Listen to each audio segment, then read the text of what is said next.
Bismillahirrahmanirrahim. Assalamualaikum warahmatullahi wabarakatuh. Halo, kaifa halukum? Semoga kita semua berada dalam kondisi baik dan sehat, serta selalu semangat untuk belajar. Baik, pada pertemuan kali ini kita akan belajar mengenai fungsi variabel kompleks. Kita masih berada di pertemuan pertama atau pertemuan awal.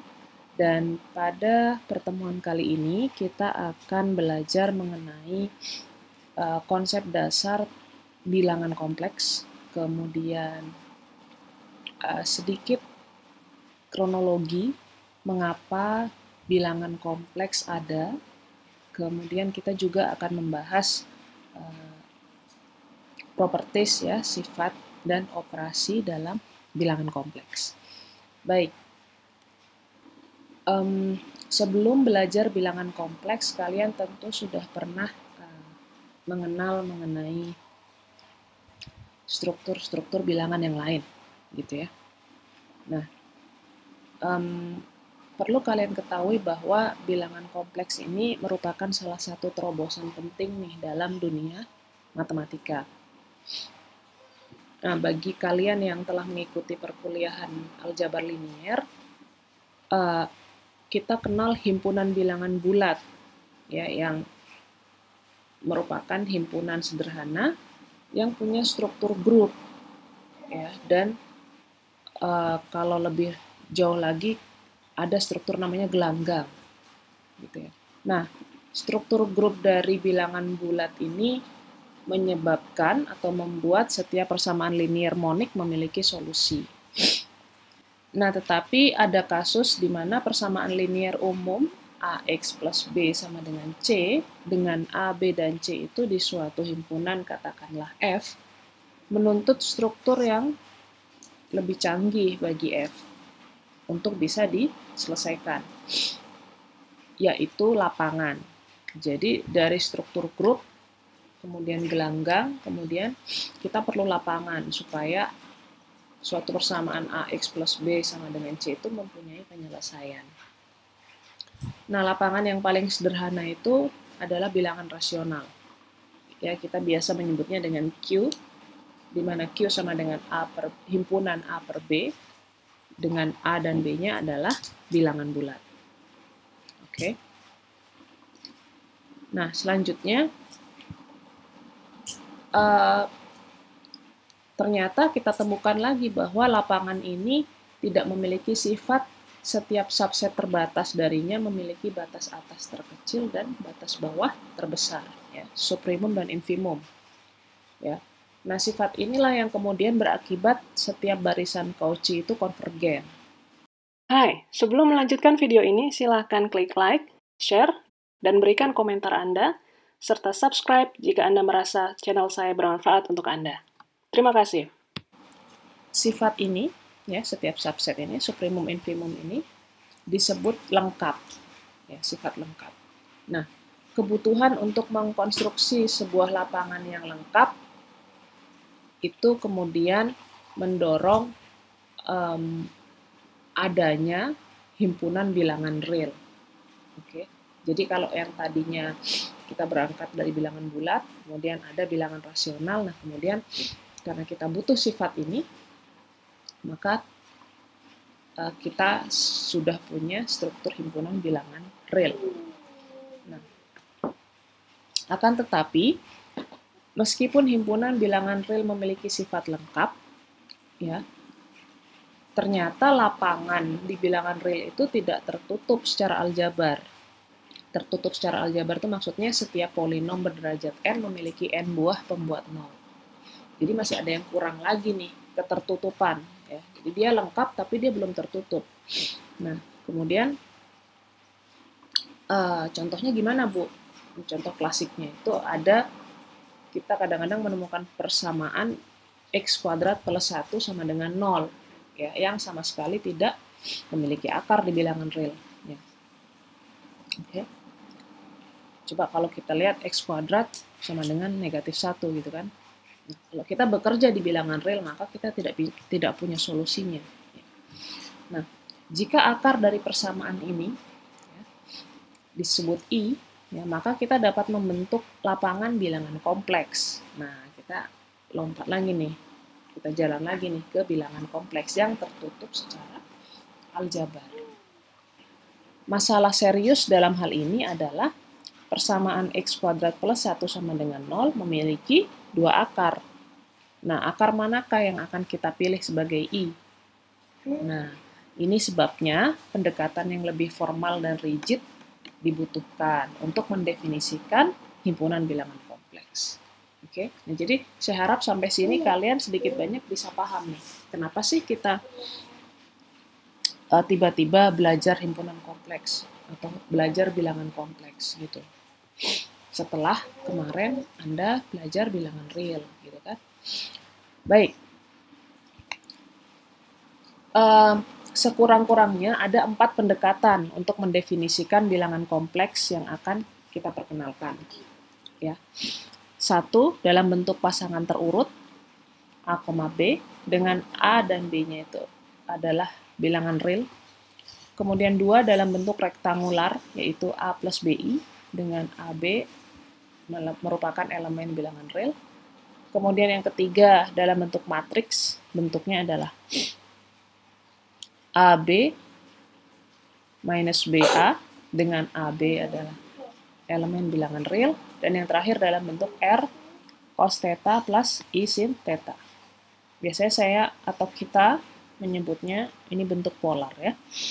Masing-masing bentuk memiliki keunggulan dan kelemahan masing-masing. Oke. Nah, kemampuan untuk bekerja dengan masing-masing bentuk ini, keempat bentuk ini, dan mengubah dari satu bentuk ke bentuk lain, serta memanfaatkan keunggulan tiap bentuk, merupakan kemampuan minimal yang saya harapkan dapat tercapai ya setelah kalian belajar di mata kuliah ini. Baik, sekarang karena tadi kita terakhir sampai pada cerita bahwa kita butuh nih lapangan bilangan kompleks, maka kita belajar sekarang ya. Nah, lapangan bilangan kompleks C, kita biasanya simbolkannya dengan C, adalah himpunan yang berisikan pasangan terurut bilangan real, ya A, B. Ya, dua bilangan kompleks A, B, dan C, D itu dikatakan sama jika A sama dengan C dan B sama dengan D. Nah, fitur operasi yang dimiliki oleh himpunan bilangan kompleks C, yaitu penjumlahan dan perkalian, ini memiliki definisi. Jadi, Anda harus hati-hati di sini. Sebagai contoh, bukan sebagai contoh, ini penjumlahan untuk fitur operasi penjumlahan, kalau ada dua bilangan kompleks A, B plus C, D, itu definisinya adalah sama dengan A plus C, B plus D.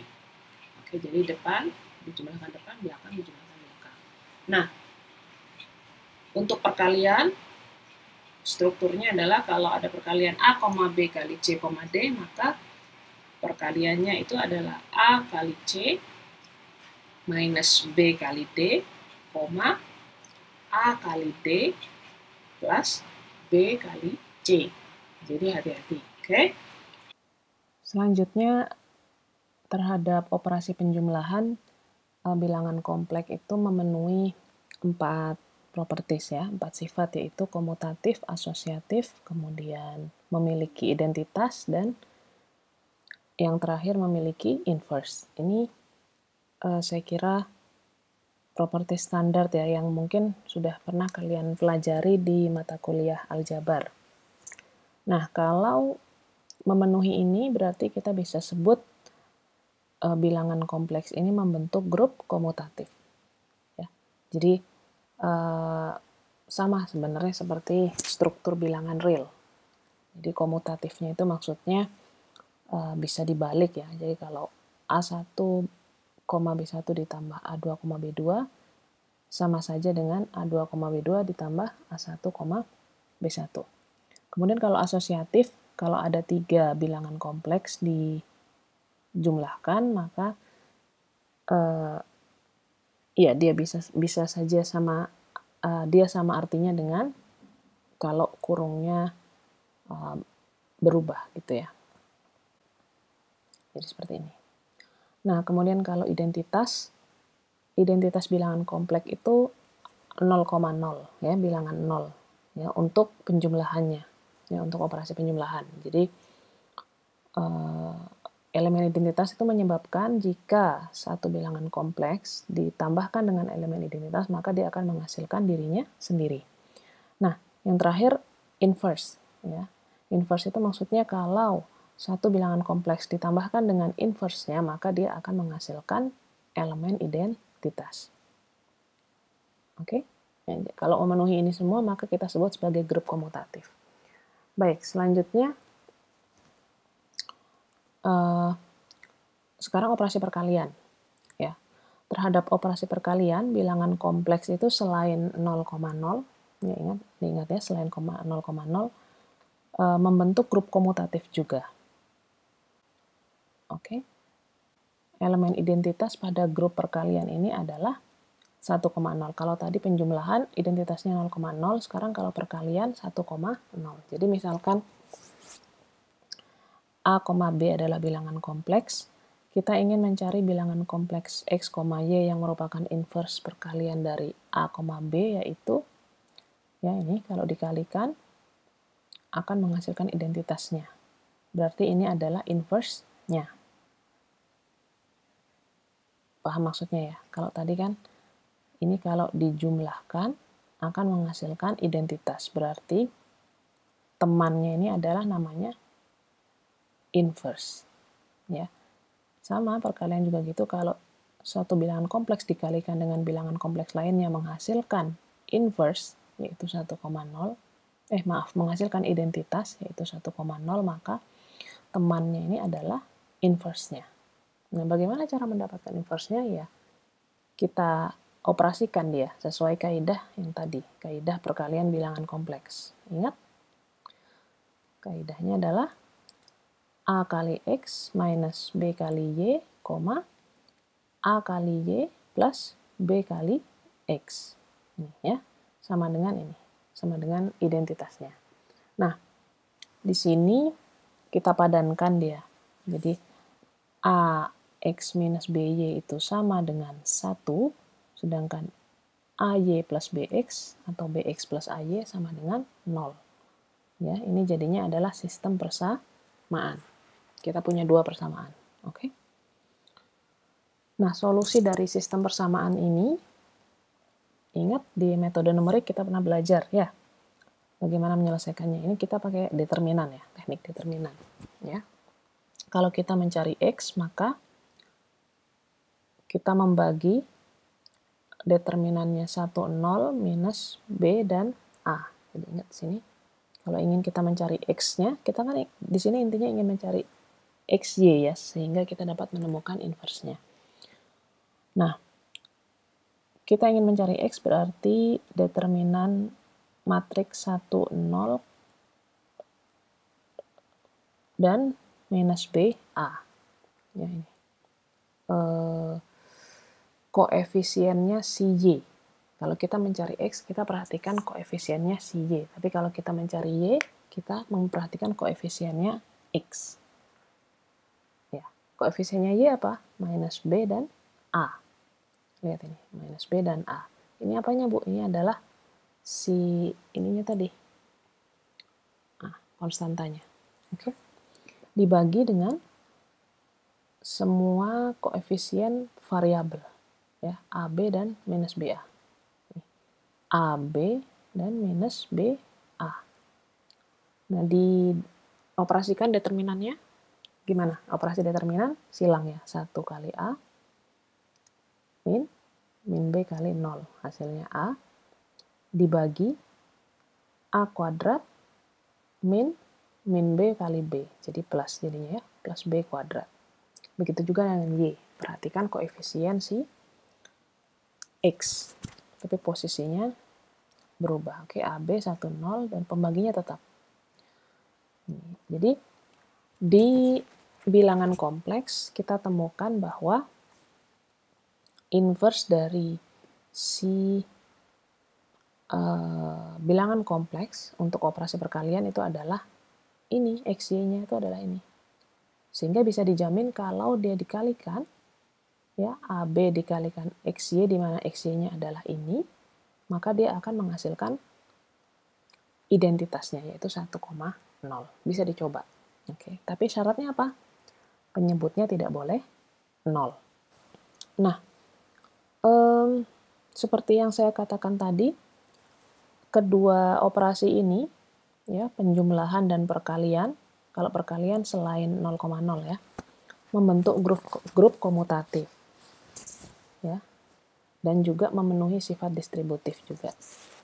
Ya, apa maksudnya Bu? Ya, kalau dikalikan, ya A1, B1 dikalikan penjumlahan dua bilangan kompleks sama saja dengan perkalian dua komponennya. Oke? Ya, ini dikalikan, ini dikalikan. Oke? Nah, karena hal tersebut, maka bilangan kompleks terhadap operasi penjumlahan dan perkalian itu membentuk struktur aljabar, ya, kita sebut sebagai lapangan. Oke. Sama juga seperti bilangan real dan bilangan rasional. Nah, karena dia sudah membentuk lapangan, maka ini menjamin bahwa dalam sebuah lapangan F, setiap persamaan linear AX plus B sama dengan C itu punya jawab. Ya. Jadi tujuan kita menyelidiki si sifat-sifat ini tadi, ya, grup komutatif terhadap penjumlahan, kemudian terhadap perkalian, kemudian memenuhi sifat distributif, ya. Ini berakhir pada kesimpulan bahwa bilangan kompleks itu terhadap operasi penjumlahan dan perkalian itu membentuk sebuah lapangan, sehingga dampaknya adalah persamaan linier, ya, yang melibatkan C itu akan selalu punya jawab yang melibatkan bilangan kompleks, ya. Oke. Mari sekarang contohnya. Kita punya penjumlahan dua bilangan kompleks, ya, dan dijumlahkan dengan bilangan kompleks lainnya. Ingat, ada beda ya, nomor 1 dan 2, meskipun angkanya sama, tetapi penempatan tanda kurungnya berbeda. Nah, kita selidiki. Ternyata setelah kita jumlahkan, ya, 4 tambah 5, 9, 3 tambah 2, 5, ditambah dengan ini, 9 tambah 1, 10, 5 tambah minus 3 adalah 2. Nah, dibandingkan dengan yang kedua, 4,3 ditambah ini. Ya, kita kerjakan dulu, 5 tambah 1 adalah 6, 2 minus 3 adalah minus 1. Ditambah dengan 4,3. Ya, hasilnya sama. Ini membuktikan kebenaran dari sifat apa tadi? Yang di sini. Ya, asosiatif. Ya, ini. Oke. Baik. Sekarang pembagian. Nah, ini yang agak perlu teknik ya. Pembagian. Nah, bagaimana kita mengerjakan pembagian suatu bilangan kompleks? Oke, kalau ada 3, minus 2 dibagi minus 1,1. Ya.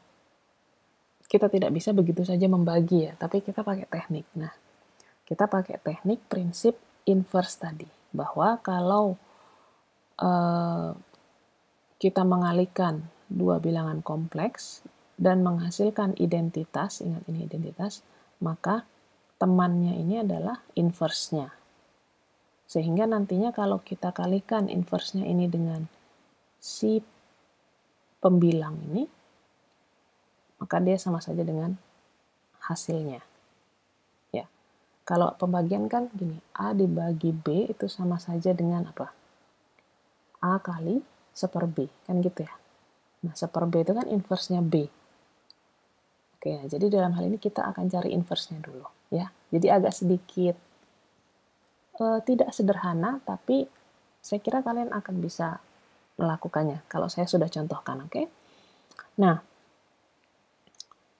ingat prinsip perkalian di bilangan kompleks, minus X, ya, minus Y, ya, sama dengan 1. Kemudian komponen yang lain, apa? Minus Y plus X. Ini sama dengan 0. Oke, sehingga kita bisa dapatkan, kalau kita proses ini kan X sama dengan minus Y ya. Kita masukkan ke sini. Ya, kita dapat X, Y-nya sama dengan minus setengah, minus setengah.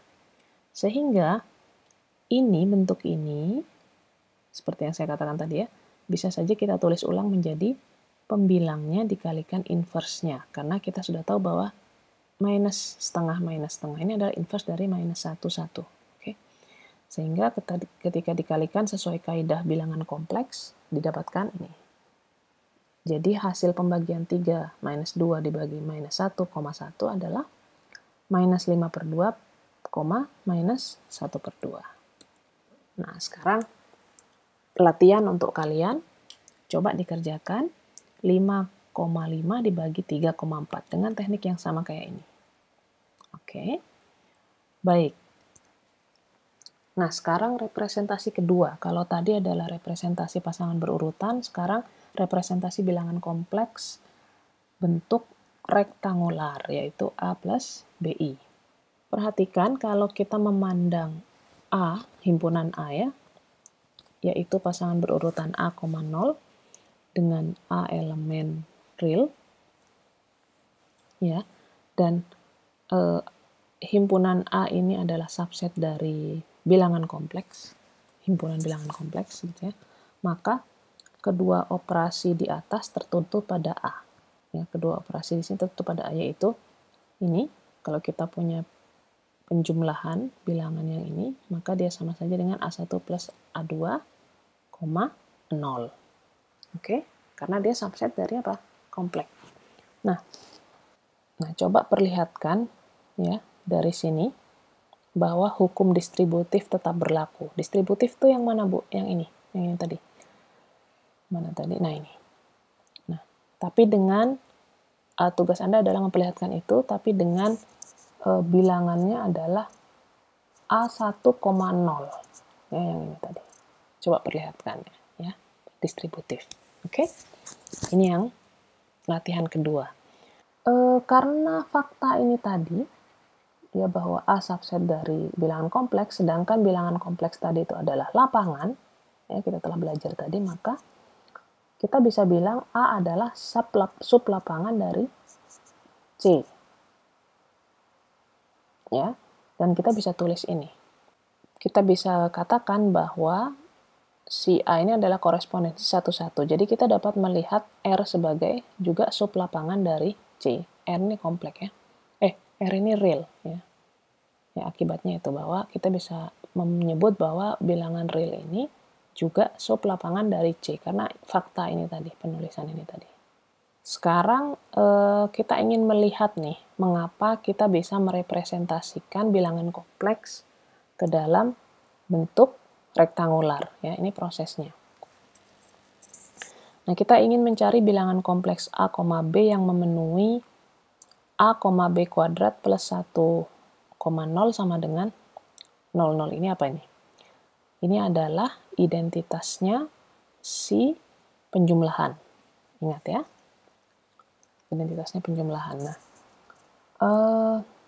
elemen identitas maksud saya.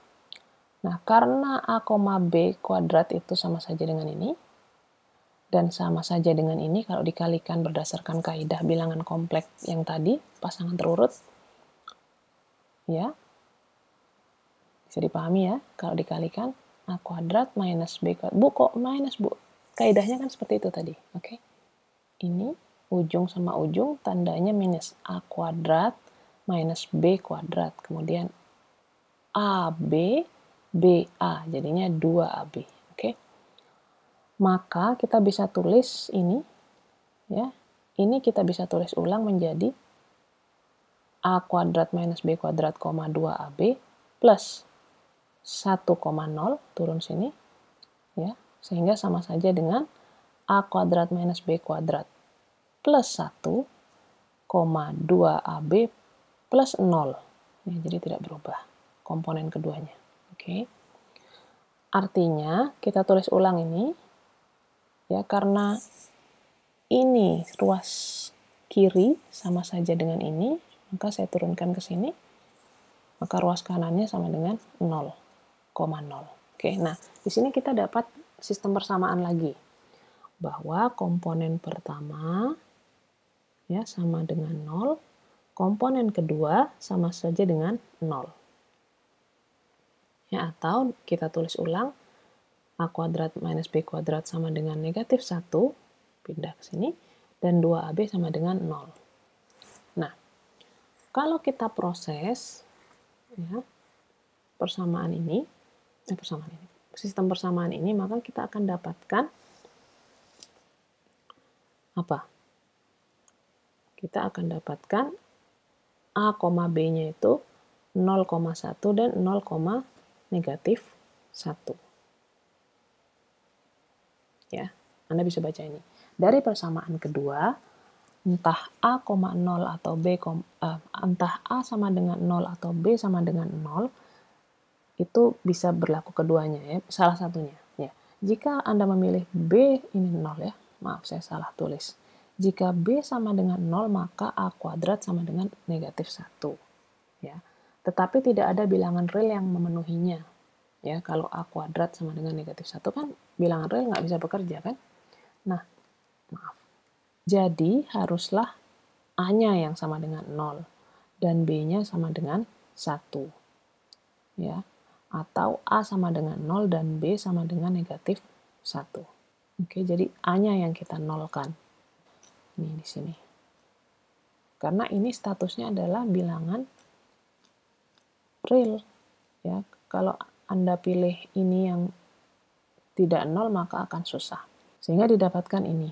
Nah, perhatikan bahwa kita bisa menulis A, B sama dengan A, 0 plus 0, B. Ya, sama saja kan bentuknya. Atau sama saja dengan A-nya dikeluarin, ya 1,0 plus B 0,1. Ya, kita mengidentifikasi 1,0 sebagai bilangan real, yaitu 1. Ya, kita bisa menulisnya 1,0 dalam pasangan berurut, dan 0,1 sebagai bilangan lain, yaitu I. Ya.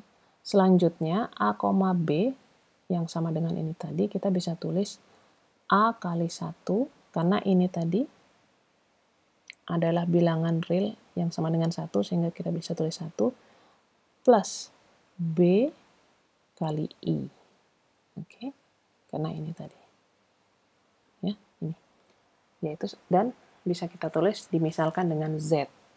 Sehingga Z sama dengan A plus BI. Bilangan I kita sebut sebagai bilangan imajiner yang memenuhi persamaan Z kuadrat plus 1 sama dengan 0. Jadi I kuadrat sama dengan negatif 1. Ya. Bandingkan dengan operasi kuadrat pada bilangan real yang senantiasa memberikan nilai yang non-negatif. Ya. Di dalam himpunan bilangan real, persamaan X kuadrat plus 1 sama dengan 0 tidak mempunyai jawab, tetapi di dalam bilangan kompleks, Z kuadrat plus 1 sama dengan 0 memiliki jawab, yaitu I dan minus I. Ya. Nah, jadi himpunan bilangan kompleks dapat dituliskan sebagai, ini representasi rektangular ya, C sama dengan himpunan Z sama dengan A plus BI, di mana A, B-nya itu adalah elemen real. Ya, operasi penjumlahan dalam bentuk rektangular itu bisa dituliskan sebagai seperti ini. Ya, sederhana aja. Jadi Z1 ditambah Z2 sama dengan A1 plus A2 plus B1 plus B2I. Ya, jadi setiap komponennya dijumlahkan. Tidak dicampur ya. Nah, sedangkan perkaliannya seperti ini. Jadi A1 plus B1I dikalikan A2 plus B2I ya sama dengan A1A2 ditambah B1B2 I kuadrat, karena ini ada perkalian, plus A1B2 I ini B1A2 atau A2B1I. Jadi I-nya saya keluarkan karena sama-sama mengandung I. Karena ini adalah I kuadrat, ya, sedangkan I kuadrat itu sama dengan negatif 1, maka berubah tanda. Sama dengan A1A2 minus B1B2 ditambah A1B2 plus A2B1I. Ya, ini perkaliannya. Nah, kemudian akar sekarang. Akar dari bilangan kompleks. Ya. Jadi misalkan kita punya Z adalah sebuah bilangan kompleks, maka akar dari Z adalah bilangan kompleks W yang memenuhi W kuadrat sama dengan Z. Ya, ingat, Anda harus konsentrasi di sini. Jadi, kalau kita ingin mencari akar A plus BI, ya, yang adalah bilangan kompleks, X plus YI yang memenuhi, ini enggak sayangnya, maaf. Jadi, ketika kita ingin mencari akar A plus BI, ya, maka akarnya itu adalah X plus YI, ya, yang memenuhi ini. X plus YI kuadrat sama dengan A plus BI. Ya, ini anggap adalah W, bilangan kompleks baru, yang kalau dikuadratkan itu menghasilkan si ini, bilangan yang akan dicari akarnya. Kan prinsip akar begitu ya, kalau kita ingin mencari akar dari 4, ya berarti kan ada suatu bilangan yang kalau dikuadratkan itu hasilnya 4. Kan gitu ya prinsipnya, sama dengan bilangan kompleks. Kalau kita ingin mencari akar dari A plus BI, berarti ada suatu bilangan kompleks, kalau dikuadratkan hasilnya adalah A plus BI. Nah, kita proses sekarang. Ingat, ini adalah bilangan kompleks, kalau dikuadratkan hasilnya seperti ini. Dari mana, Bu? Ya, dari ini tadi. Ini tadi.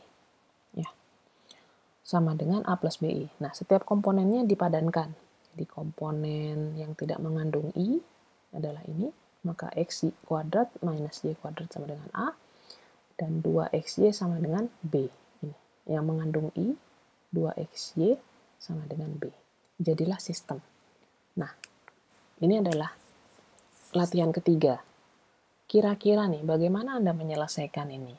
Atau menguraikan ini sehingga Anda bisa mendapatkan pada akhirnya X-nya itu bagaimana, Y-nya bagaimana. Hasil akhirnya adalah Anda akan mendapatkan X-nya seperti apa bentuknya, Y-nya seperti apa. Ya, silakan dicoba ya. Nah, sekarang contoh nih, sedikit nih. Hitung akar dari minus 2i. Nah, ingat, akar dari bilangan kompleks adalah bilangan lain ketika dikuadratkan akan menghasilkan ini. Ya kan? Berarti ada bilangan kompleks A plus BI. Bu, kenapa A plus BI? Kok ada X plus YI? Boleh. Boleh X plus YI? Boleh. Terserah. Mau P plus QI? Boleh. Kalau saya pakai A plus BI. Kalau dikuadratkan akan menghasilkan bilangan itu. Ya. Nah, dibentuk lagi menjadi sistem persamaan. A kuadrat minus B kuadrat sama dengan 0. Kok 0, Bu? Iya, karena dia tidak punya elemen real. Ya kan, dia cuma ini. Minus 2i. Jadi elemen realnya berapa? 0 kan? Ya. 2AB sama dengan negatif 2. Ini elemen imajinernya. Nah, B-nya sama dengan minus 1/A. Saya tidak perlu ajarkan ya, sudah tahu ya ini ya. Kemudian kalau kita substitusikan ke sini, maka A kuadrat sama dengan 1/A kuadrat sama dengan 0 ini. Sehingga kalau saya proses sama dengan A sama saja dengan A pangkat 4 negatif minus 1 sama dengan 0, sehingga didapatkan A-nya plus minus 1. Ya, jadi A-nya 1 dan B negatif 1, atau A-nya negatif 1 dan B-nya 1. Sehingga kita bisa bilang akar dari negatif 2i adalah plus minus 1, ini elemen realnya, minus i. Ya, jadi ada dua nilai. Oke? Baik, saya kira sampai di situ dulu untuk pertemuan kali ini. Semoga bermanfaat. Jangan lupa dicoba dan dikerjakan latihannya. Ada 3 latihan. Semoga kita bisa bertemu di lain kesempatan. Selamat belajar. Assalamualaikum warahmatullahi wabarakatuh.